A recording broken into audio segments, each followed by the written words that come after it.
Anggun, ce n'est pas seulement une chanteuse, c'est une artiste complète au parcours hors du commun. De ses racines en Indonésie aux plus grandes scènes internationales, elle a su imposer son style unique.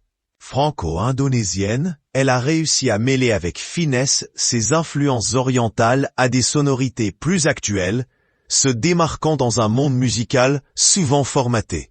Sa carrière, qui s'étale sur plusieurs décennies, est avant tout une histoire d'authenticité et de transformation. Mais aujourd'hui, Anggun ne se limite plus à la musique. Elle explore aussi d'autres horizons, s'engageant dans des projets qui vont bien au-delà de la scène. Après s'être fait plus discrète ces dernières années, Anggun a récemment refait une apparition très remarquée à la télévision.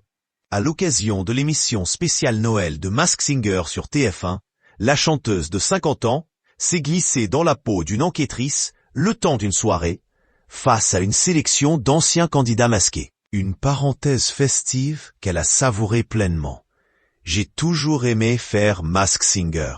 Je trouve que c'est une émission joyeuse et bon enfant, confiait-elle dans Gala le 20 décembre 2024. Si elle a accepté l'invitation sans hésiter, c'est aussi parce que son emploi du temps le permettait. Direct, dit-elle, en expliquant qu'elle se trouvait justement en France à ce moment-là. Mais qu'on ne s'y trompe pas. Anggun ne prévoit pas de reprendre son rôle de juré à temps plein. Ses priorités aujourd'hui sont ailleurs. Et c'est dans cette même interview qu'elle a fait une révélation importante à ses fans. L'époque des albums est bel et bien révolue pour elle. Depuis la sortie de Toujours un ailleurs en 2015, l'artiste a tiré un trait sur les disques. C'est une annonce que personne n'avait vu venir.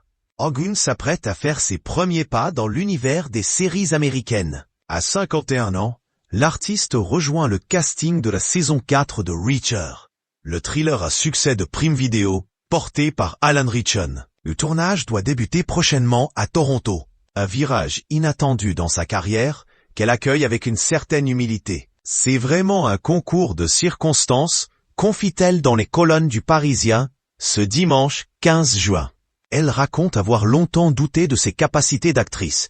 Je ne pensais pas être à la hauteur pour jouer la comédie. Antoine Guifian, patron du label Parlophone, était en contact avec une grande directrice de casting qui s'occupe notamment des Missions Impossibles. Et un jour, il a reçu un appel pour moi, pour un rôle dans Reacher.